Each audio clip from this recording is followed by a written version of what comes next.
एक पंक्ति गोस्वामी जी ने लिखी, जो न होत जग जन्म भरत को, तो सकल धर्म धुर धरणी धरत को। आइए इस पंक्ति पर विचार करेंगे। जब न हो तो जग जन्म भरत को। अच्छा, गोस्वामी जी महाराज से भी पूछा गया कि आपको रामचरितमानस में कौन सा पात्र सबसे अच्छा लगता है? कौन सा पात्र सबसे अच्छा लगता है? अच्छा है नहीं, आपको कौन सा अच्छा लगता है? भाई अच्छा होना एक अलग बात है, उसके लिए दूसरी कोई कसौटी मापदंड होगा, लेकिन हमको कौन सा अच्छा लगता है? इतने लोग बैठे हैं, किसी को जलेबी अच्छी लगती है तो कोई समोसा बड़े मजे से खाता है। गोस्वामी जी ने कहा था मेरी दृष्टि में तो देखिए, गोस्वामी जी कहते हैं हनुमान जी ना होते तो राम जी जाने कि उनकी लीला कैसे पूरी होती, उसे मेरा क्या हल्ला है। अगर लक्ष्मण जी ना होते तो उसमें मेरे जीवन में क्या हाल लाभ है। अब राम जी जाने की कैसे वनवास पूरी करते, क्या करते। वशिष्ठ जी ना होते और कोई होता तो मेरा क्या मतलब है।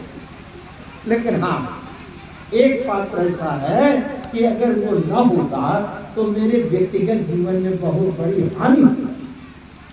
वो कौन? बोले श्री भरत जी।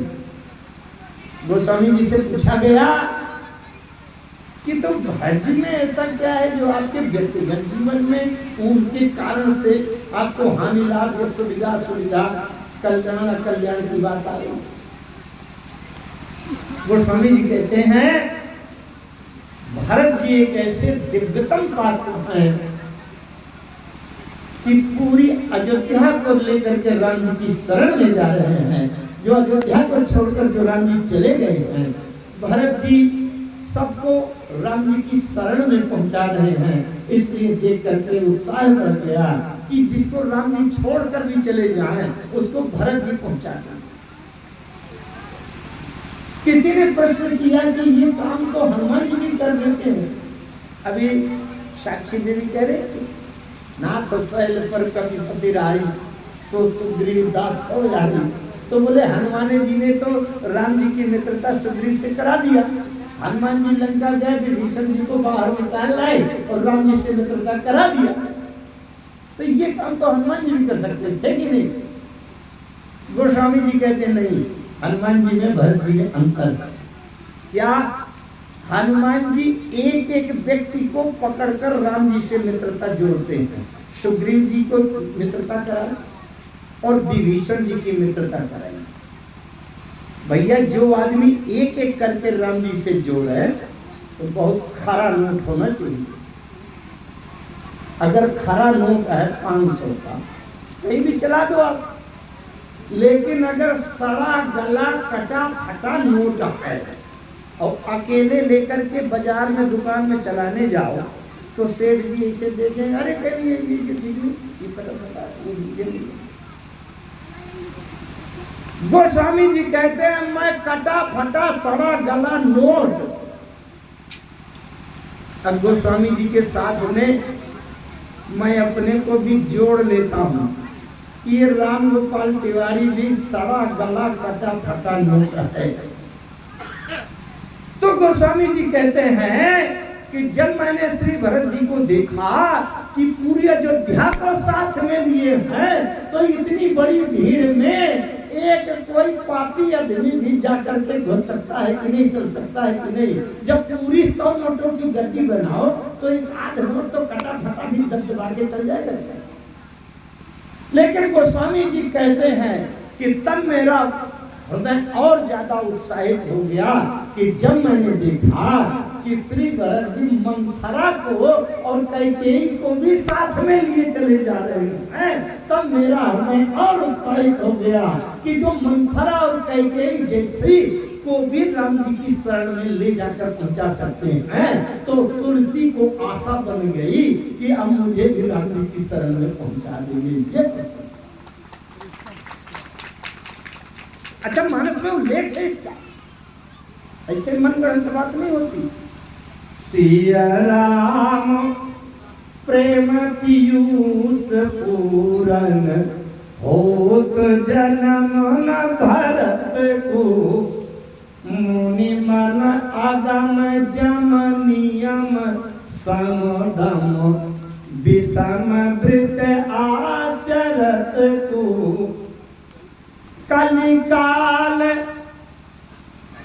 तो तुलसी से सठनी हठी, राम सन्मुख करत को। इस कलयुग में भी तुलसी जैसे सठ को हाथी माने जबरदस्ती पकड़कर राम जी के सामने कौन पहुंचा।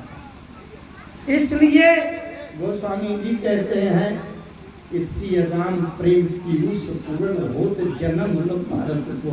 अगर भरत जी का जन्म न होता तो इससे मेरा नुकसान हो जाता। राम जी की कथा पूरी हुई तो राम जी जाने, वो तो पूरी कर लेते, जैसा दूसरी कुछ कथा बना लेते, कहानी बना लेते। लेकिन मेरा तो जो हित हुआ वो भरत जी के माध्यम से हुआ। कहते हैं जो न होत जग जन्म भारत को, तो सकल धर्म धुर धरणी धरत को। इस पर आइए विचार करें। धर्म की धुरी कौन है? इसका सामान्य अर्थ हुआ कि अगर भरत जी का जन्म धरती में ना हुआ होता तो संपूर्ण धर्म की धुरी को इस धरती में कौन धारण करता। अच्छा, तो धर्म की धुरी कौन है? सबसे पहले तो ये देखना है कि धर्म की धुरी कौन। जब आप लोग अगर रामायण पढ़ते हैं तो और अच्छे से समझेंगे, जो लोग केवल कथा भर सुनते हैं वो भी समझेंगे, लेकिन मानस के जो सूक्ष्म अध्ययन करने वाले हैं, पाठ करने वो ज़्यादा अच्छा से। जब श्री भरत जी ने जाकर के चित्रकूट में राम जी में समर्पण किया, राम जी का मिलना जुलना हुआ, अब वहाँ कल स्थिति वर्णन में हो रही थी कि को किछु कहे न को किछु पूछा, प्रेम भरा मन निज गति छूछा। तेहि अवसर केवट धीरज धरी, जोरी पानी बिनवत प्रणाम करी। नाथ साथ मुनिनाथ के, मातु सकल पुर लोग। सेवक सेनप सचिव सब, आए मिलन बियो। केवट ने कहा, हे प्रभु, अभी इतने भर नहीं है कि केवल भरत जी भर इसी में डूबे हैं आप, अभी और लोग भी हैं। राम जी ने कहा कौन? नाथ साथ मुनिनाथ के गुरु वशिष्ठ जी हैं, माताएं हैं, सकलपुर लोग हैं, अयोध्या के सारे पुरवासी हैं, ब्राह्मण हैं, विप्रजन हैं, सेवक हैं, सेनापति हैं, सभी हैं। आए मिलन भी हो, आपसे मिलने के लिए आए। वहां पर गोस्वामी जी लिखते हैं, शील सिंधु सुनि गुरु आगमनु, असिय समीप राखे रिपुदमनु। चले सबेग राम के ही काला, धीर धर्म धुर दीन दयाला। यहाँ राम जी के लिए कहा गया, चले सबेग राम के काला, धीर धर्म धुर दीन दयाला। यहाँ पर है धीर राम और धर्म की धुरी राम। धीर, यहाँ पर चित्रकूट में दो राम, बहुत ध्यान से समझिएगा। अभी जब भरत जी ने प्रणिपात किया था, गोस्वामी जी लिखते हैं कि जब भरत जी ने राम जी के पीछे से पाहिनाथ कई पाहि गोसाई, भूतल करे लकुट की नाई, पाहिनाथ पाहिनाथ कह करके लाठी डंडा लकुट लकड़ी की तरह गिर गए। तब लक्ष्मण जी ने देखा, लक्ष्मण जी ने राम जी से कहा तो सप्रेम नाई महिमा था, भरत प्रणाम कर कर गुना था।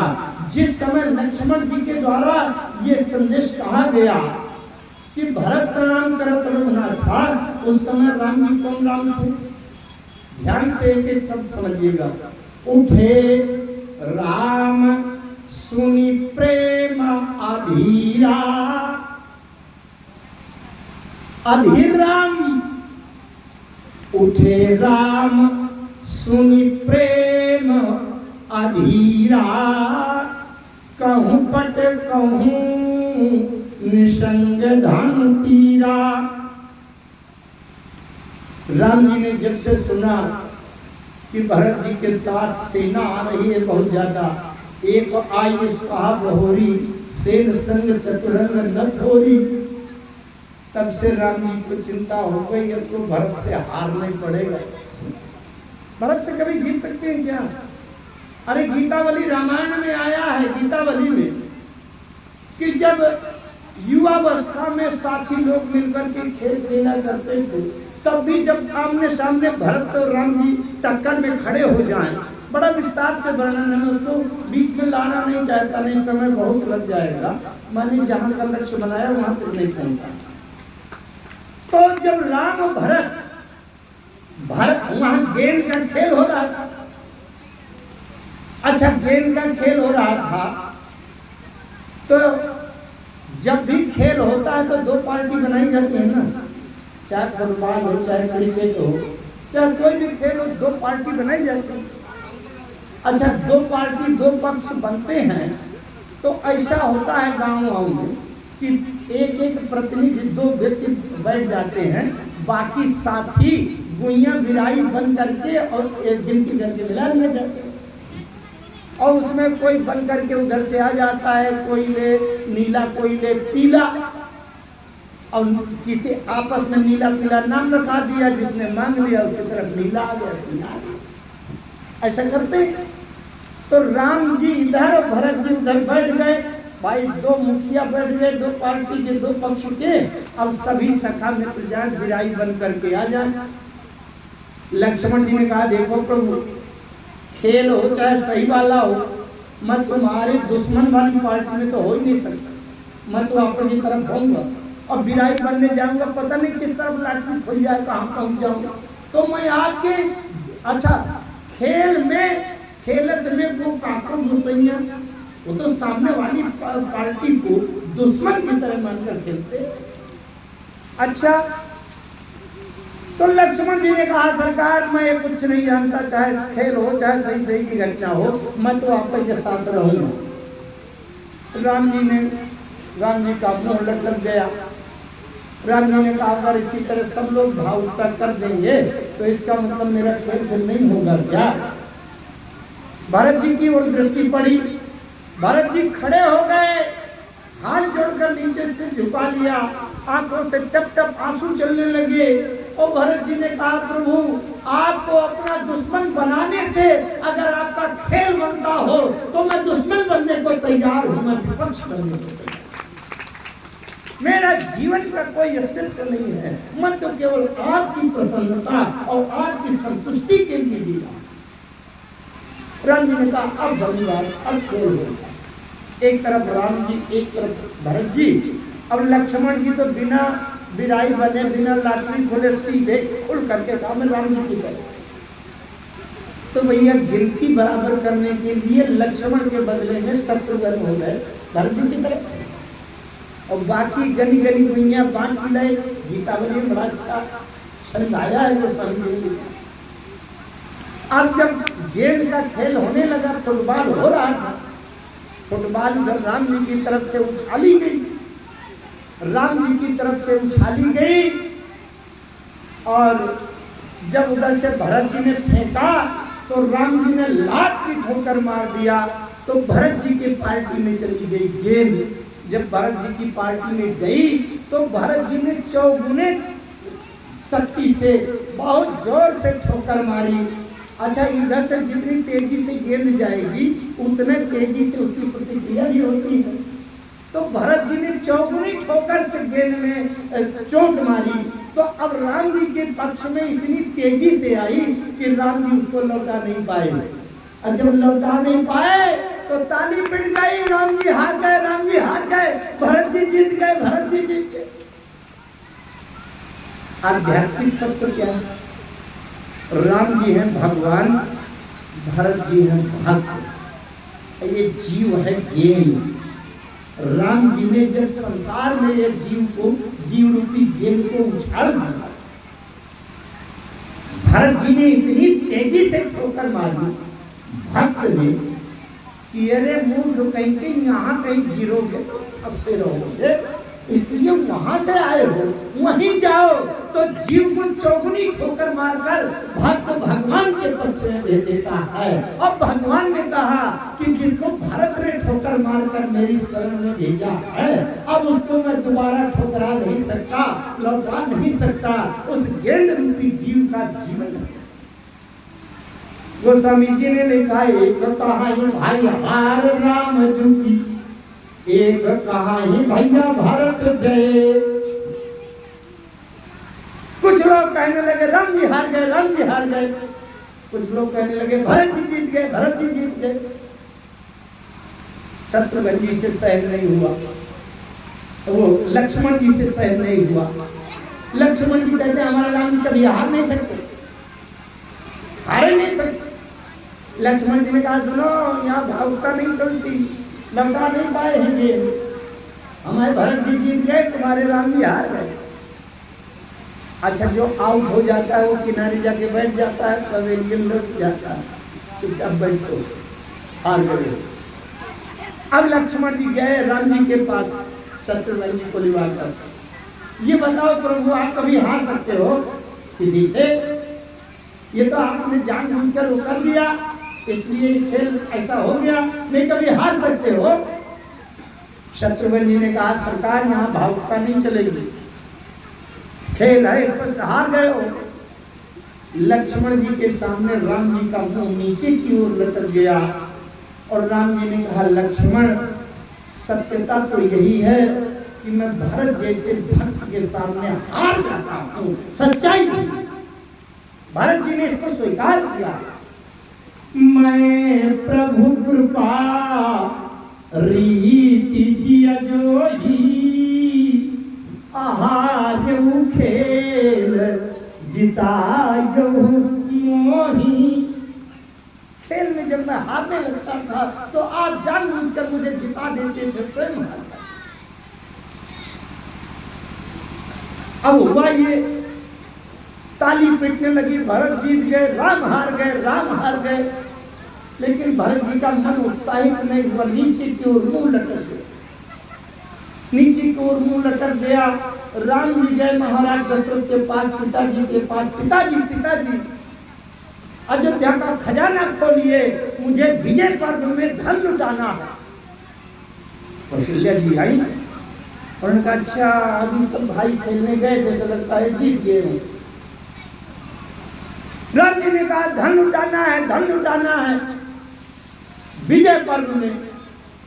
थोड़ी देर पीछे पीछे भरत जी मुंह लटकाए चले आए, आंखों से टप आंसू बह रहे थे, ऊपर दृष्टि नहीं उठा रहे थे। माँ कौशल्या के सामने गए, माँ क्या बताऊं, मैं मुंह दिखाने लायक नहीं हूँ। कौशल्या ने समझा कि भरत हार गया होगा। कौशल्या जी समझाने लगी कि ये तो हार गए होंगे, तुम्हारे बड़े भैया कहाँ हैं?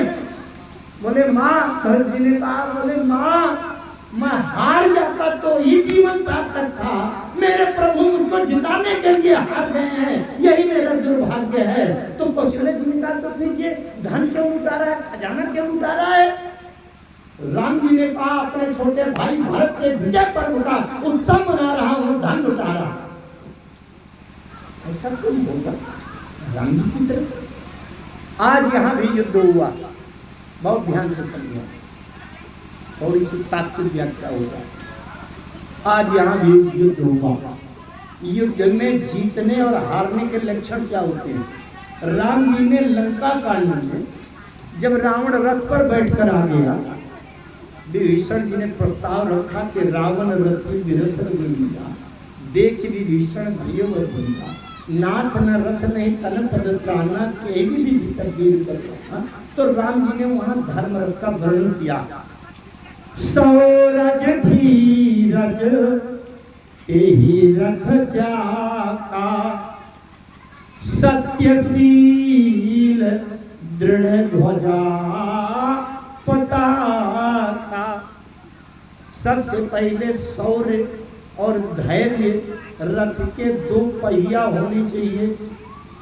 अच्छा, जिस रथ के पहिए कमजोर होंगे, चरमरा जाएं, गड्ढे में धंस जाए। महाभारत युद्ध में कर्ण के साथ क्या हुआ? अरे पहिए तो धंस गया।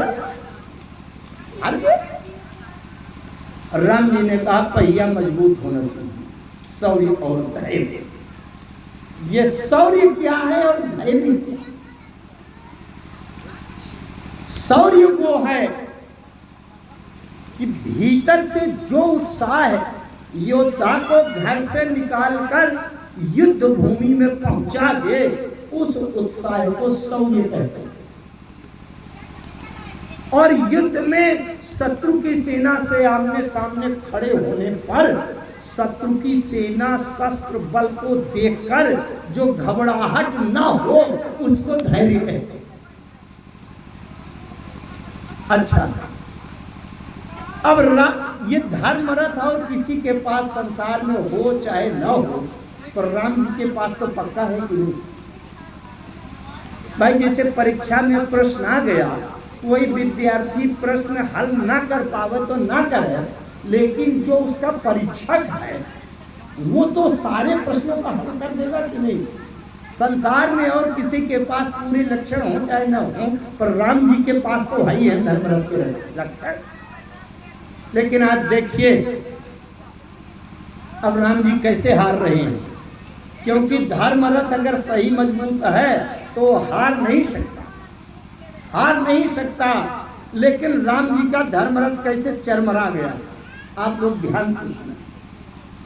जैसे भरत जी का आगमन हुआ, किसी ने आकर के कहा, एक आई अस कहा बहोरी, सेन संग चतुरंग न खोरी, सो सुनि राम ही भा अति सोचू। राम जी को सोच हो गया। एक बड़ा अच्छा दृश्य आया एक पंक्ति में।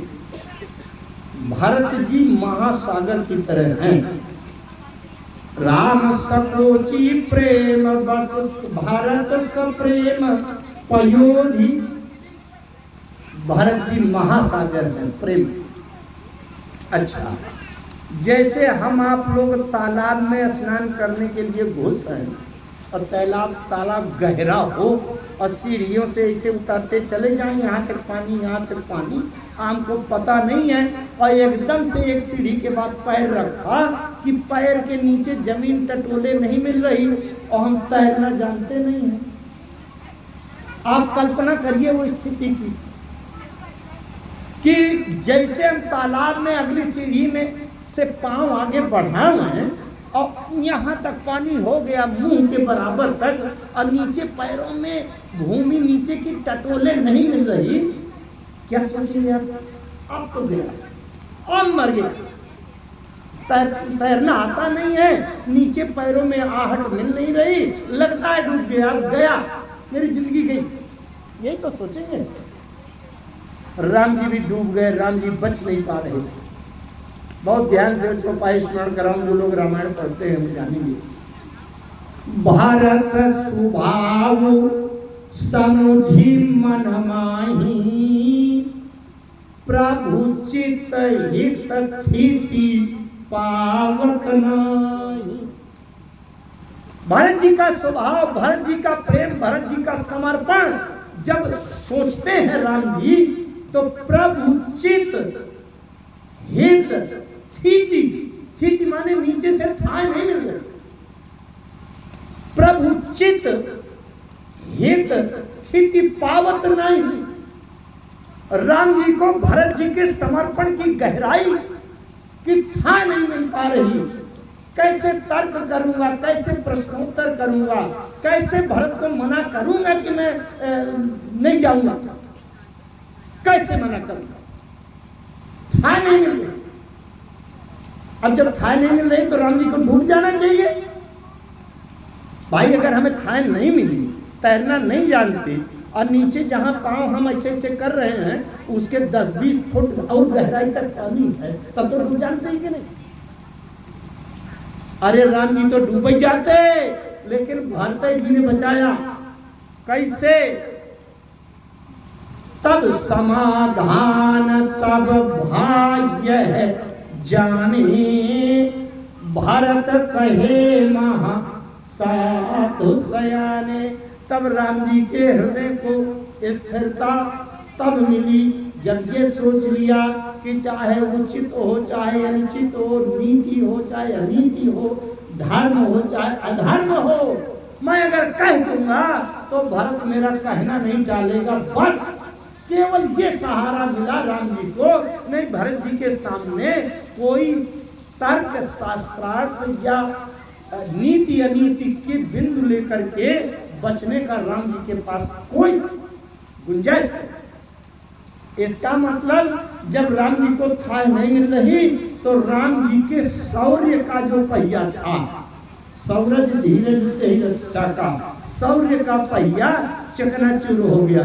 शौर्य नहीं है राम जी के पास, भरत जी का सामना करने का अब साहस नहीं है। अब तो भरत है।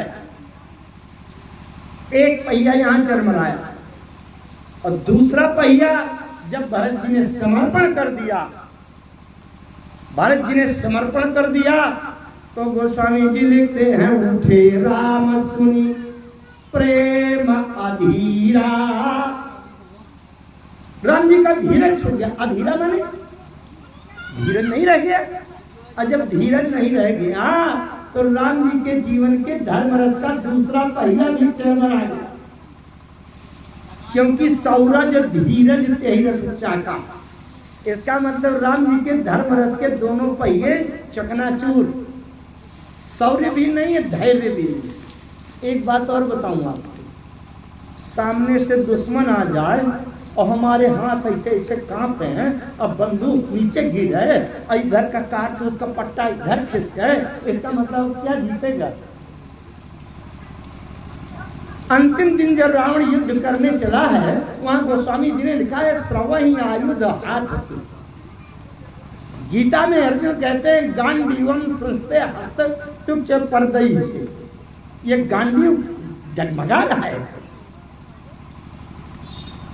अच्छा, जब श्रवहि आयुध हाथ थी, जब हाथ से हथियार गिर रहे हैं, उधर का दुश्मन ने दहाड़ लगा दिया, हमारे सब बंदूक गिर गए, धनुष बाण नीचे गिर गए, क्या लड़ेंगे? और जैसे उधर से भरत जी ने समर्पण किया तो कहूं पट कहूं निसंग धनु तीरा। अभी अभी जो लोग रामायण अच्छे से पढ़ते हैं वो समझेंगे, भरत जी ने जब इतनी दूर से देखा था राम जी को, तो कैसे देखा था कि कर कमल निधनुषायक फेरत, अजिय की जरनी हरत हंसी हेरत।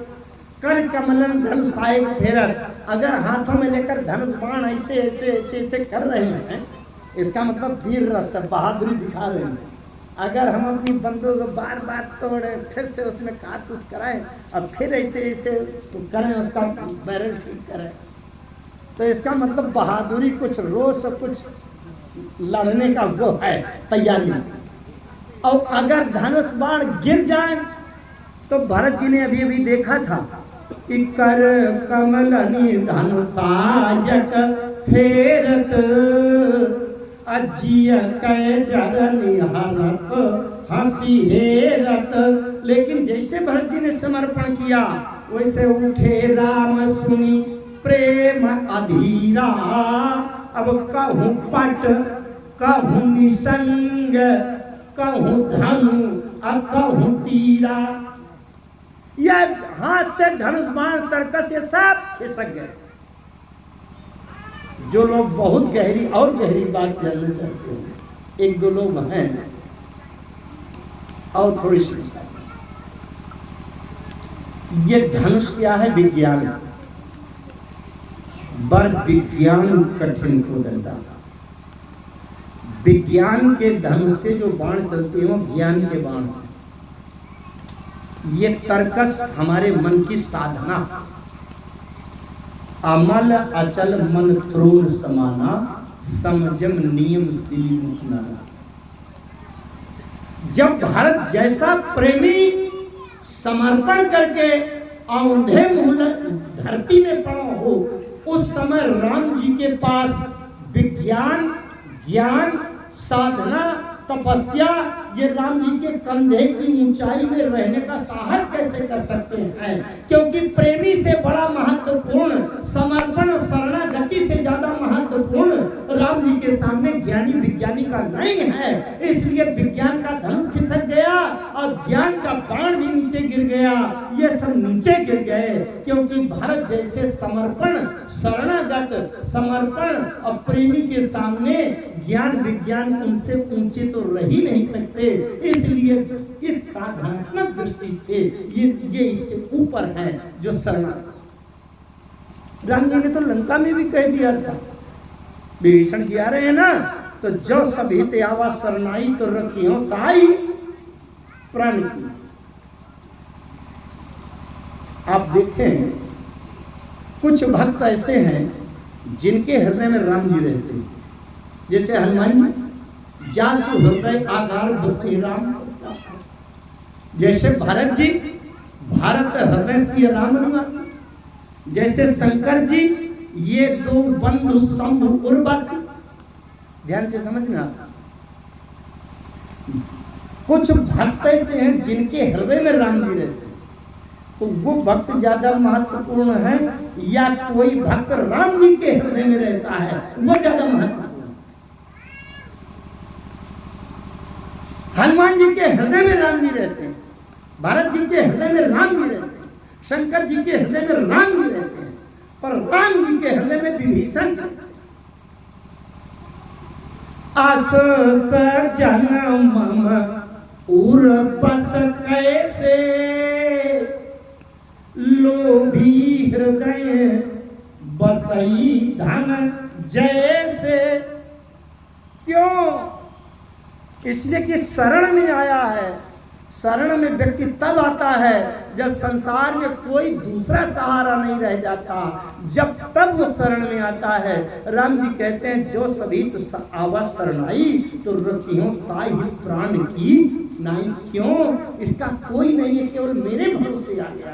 घर मकान परिवार धन संपत्ति शरीर बल जात पात सब छोड़ करके आ गया है, तो उसको बाहर कहीं रखूं और धोखे में बाण लग जाए तब तो बड़ा वो अनिष्ट हो जाएगा कि नहीं। इसलिए हृदय के भीतर रखूंगा। जब तक मेरे शरीर में प्राण रहेगा तब तक ये सुरक्षित रहेगा, और जब मेरे ही प्राण चले जाएं तो अब जो कुछ होना हो। शरणागत का इतना महत्व करते हैं राम। भरत जी समर्पण में पा ही नाथ कही पाई। राम जी के धनुष बाण नीचे खिसक गए। अब जब खिसक गए तो राम जी में लड़ने की हिम्मत कहां? राम जी ने तुरंत समर्पण, तुरंत अपनी हार स्वीकार करके और सर्वाधिकार भारत को सौंप दिया। बहुत ध्यान से समझाया। पहली बैठक में राम जी कह रहे हैं राख्यो राय सत्य मोहि त्यागी। राय माने महाराज दशरथ। महाराज दशरथ ने सत्य की रक्षा किया है, मुझको छोड़ दिया। मुझे बनवास भेज दिया लेकिन सत्य की रक्षा की। और जब मुझसे वियोग सहन नहीं हुआ तो तन परिहार्यो प्रेम पन लागी। उस प्रेम की प्रतिज्ञा पूर्ण करने के लिए खींचतान में वियोग में नहीं संभाल पाए तो प्राण छोड़ दिया। अच्छा, तासु वचन में तत मन सोचू।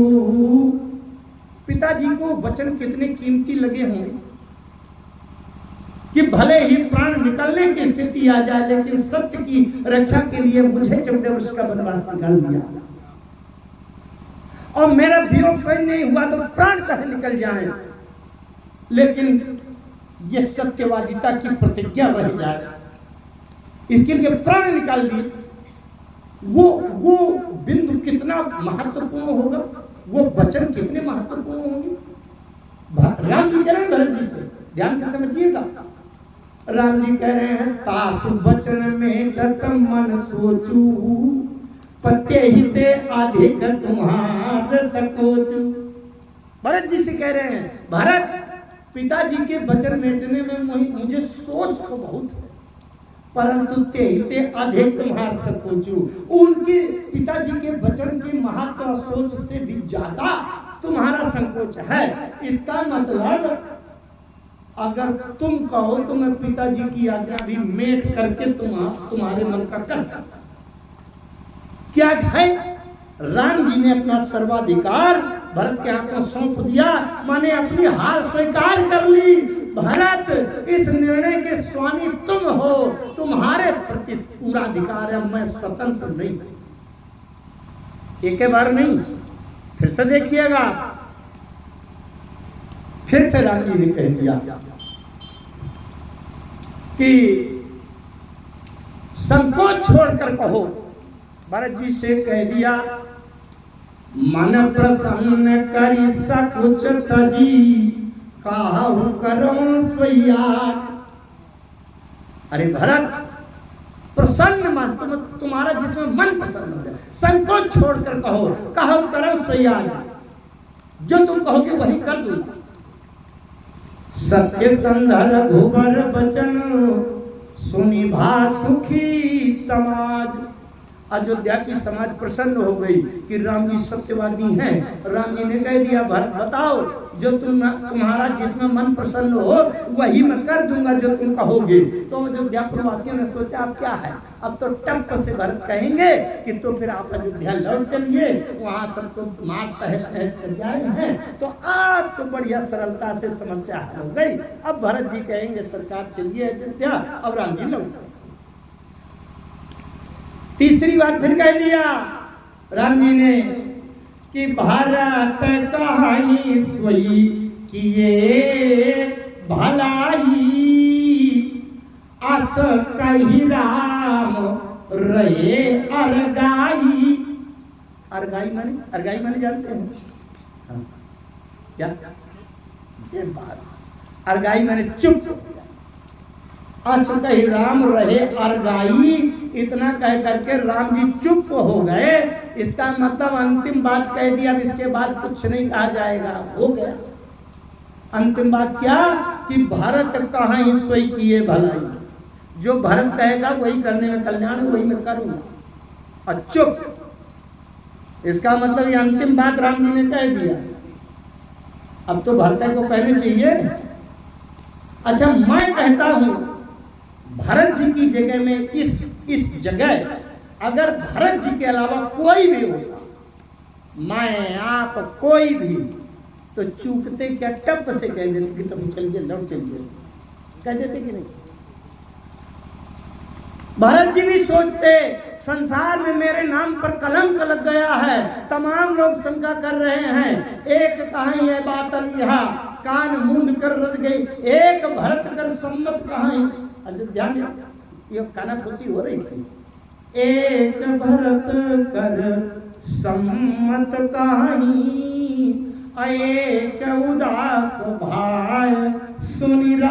कुछ लोग तो कहने लगे अरे भैया ये महतारी ने जब इतना हट किया होगा तो लड़का ने चुपचाप कह दिया होगा कि तुम करना। कुछ लोग तो शंका करने लगे। अच्छा, पूरे संसार भर में भरत जी के नाम पर कलंक लग रहा है। भरत जी की जगह पर और कोई होते तो सोचते भैया ये जो मेरे नाम में कलंक लग गया है तो राम जी को लौटा के मैं अयोध्या में धर दूं, कलंक धो जाए, बदनामी धो जाए, और फिर इसके बाद जो होना हो सो हो, धर्म बचे चाहे न बचे, लेकिन मेरा कलंक लग करके वनवास चले आए हैं तो मैं इनको लौटा दूं। एक और तात्विक बात कहूं मैं, भरत जी क्या है, प्रेम है, प्रेमी है। प्रेम में एक दोष होता है, बहुत ध्यान से समझिएगा, बहुत बारीक बात। प्रेम में एक दोष होता है। अगर भरत जी केवल प्रेमी होते तो भरत जी में दोष आ जाता। भरत जी केवल प्रेमी नहीं है। प्रेम में दोष क्या होता है मैं उदाहरण बता रहा हूँ, और जल्दी ही वाणी को उपसंहार में वहाँ बिंदु में पहुँचा रहा हूँ। जैसे आपका एक बहुत अच्छा दोस्त मित्र, जिसके आपके हृदय की धड़कन उसके धड़कन से मिली रहती है, कब कहाँ जाना है, कहाँ बैठे हो, क्या खा रहे हो, कहाँ हो, उसके बिना आपको एक दूसरे के बिना चैन नहीं पड़ती। लेकिन 15 साल से वो अमेरिका चला गया है, अब आप यहाँ बैठे हो टम्पाल में, तो रोज तड़पन होती रहती है। 20 साल के बाद उसने एक दिन आपको फोन कर दिया कि मैं भैया भारत आ रहा हूँ, तुमसे मिलने आ रहा हूँ। अब उसके समान का मित्र आपका कोई संसार में नहीं है, ना कोई रिश्तेदार। अब ऐसा मित्र आ रहा है 20 साल के बाद, तो आप दौड़ कर जाएंगे। अब मित्र के स्वागत के लिए सबसे अच्छी मिठाई लाएंगे, काजू कतली फलाना ढिकाना 3 किलो लाएंगे, हैं?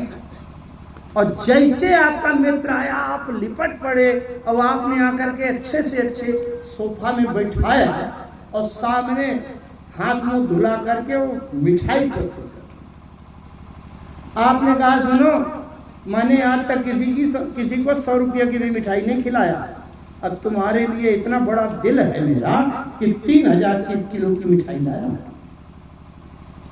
और इतना ज्यादा मेरा भाव है कि ये सब मिठाई खा ली ना। उसने कहा भैया मेरी शुगर बढ़ी रहती है, 550 पहले है, अभी बताओ मिठाई खिला रहे हो तो मेरा क्या। मैंने नहीं, अरे मेरे प्रेम का महत्व नहीं समझते हो। मैंने जीवन में इतना कंजूस हूं कि किसी को 100 रुपये की नहीं खिलाया, और तुम्हें 3000 की मिठाई लाया हूं, तुम मिठाई नहीं खाओगे। अगर प्रेमी है तो कहेगा कि तुम तो मेरी लाई मिठाई खा लो, अब बाद में जो होना है सो हो। ये प्रेम में दोष है, बहुत ध्यान दीजिएगा। बैर अंध प्रेम ही न प्रबोधु, प्रेमी को ज्ञान नहीं रहता कि ये करने से क्या होगा। प्रबोध माने ज्ञान। दुश्मन अंधा पड़ जाता है, अपने दुश्मन को नष्ट करने के लिए आंख बंद करके उसका हित करेगा। अब प्रेम ही न प्रबोधु, प्रेम में ज्ञान नहीं रहता कि क्या करना चाहिए क्या न करना चाहिए, समझ। तो अगर भरत जी केवल प्रेमी होते तो जैसे प्रेमी मित्र कह रहा है कि मिठाई खा लो अब मरो चाहे जियो, तो भरत जी भी कहते कि तो फिर अयोध्या लौट चलो, धर्म हो चाहे अधर्म। लेकिन ध्यान दीजिए, वो प्रेम का जो दोष होता है वो उसका निवारण कहां से होता है। प्रेम के दोष का निवारण होता है समर्पण से। समर्पण से मैंने 3000 की 10,000 की मिठाई लेकर रख दिया और आपके सामने समर्पण है। अब आपको जो अच्छा लगे, जो आपको अनुकूल बने सो आप लीजिए, वही करिए। ये समर्पण है कि मेरा इसमें कुछ नहीं है, मैं आपके समक्ष समर्पित हूं। भरत जी के अंदर समर्पण। मैं कहूं राम जी को कि आप अयोध्या लौट चलिए, इसका मतलब निर्णय करने वाला मैं हूं। हित अहित का ज्ञान मुझको है क्या। भरत जी ने सोचा, लखी अपने सिर सब छर भारू, मैं कुछ कह दूं लौटा दूं, आगे चल करके अच्छा हो जाए बुरा हो जाए क्या हो जाए, इससे ज्यादा बड़ा कलंक लग जाए तो। एक बात और सुनिए, भरत जी ने अगर ध्यान से न सुना होता राम जी के वाक्य शब्द तो भरत जी कह देते लौट चलिए। एक बात मैं कहता हूं, आपके हाथ में ऊपर से एक घाव लग गया, एक घाव लग गया, चोट लग गया, घाव हो गया, और एक आपके आंतों के भीतर घाव हो गया। किसी डॉक्टर ने बताया कि आंतों के अंदर अल्सर हो गया घाव। तो आपको हाथ के ऊपर वाले घाव की ज्यादा चिंता देख रेख सावधानी करनी चाहिए कि आंतों के भीतर वाले घाव है ना, अंदर वाले। देखिए राम जी ने क्या कहा था, ध्यान दीजिए शब्द पर। रामचरितमानस को एक एक शब्द शब्द पढ़िए। राम जी ने कहा था कि पिताजी के वचन बड़े महत्वपूर्ण हैं। तासु बचन मेटत मन सोचू, तेहि ते अधिक तुम्हार संकोच।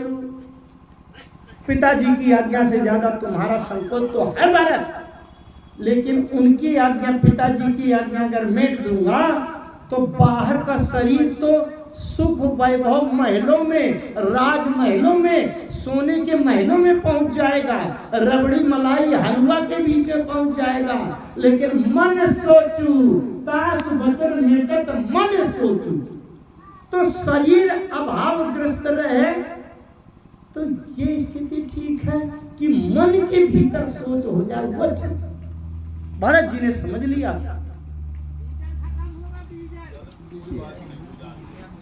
ये कि प्रभु लौट चलिए अयोध्या, लेकिन अच्छा अगर अयोध्या के लिए कह देते तो राम जी को लौटकर जाना पड़ता, तो राम जी जिस धर्म की धुरी को धारण किए थे तो राम जी का धर्म बचता? अरे धर्म का पालन कर पाते? पिता की आज्ञा का को पालन करने वाले धर्म का पालन कर पाते? तो जो न होत जग जन्म भरत को, तो सकल धर्म धुर, धर्म धुर तो है राम जी, धर्म की धुरी तो है राम जी, लेकिन धुरी को नीचे से धरता कौन? अगर भरत न होते तो राम जी के धर्म की धुरी धराशायी हो जाती। अगर भरत जी कह देते कि लौट चलिए अयोध्या, तो राम जी के धर्म की पताका न फहरा पाती, राम जी के धर्म की धुरी धराशायी हो जाती। तो अगर भरत जी न होते तो सकल धर्म धुर धरनी धरत को, इसलिए ये भरत जी को श्रेय जाता है। बोलिए सियावर रामचंद्र की। हरि शरणम।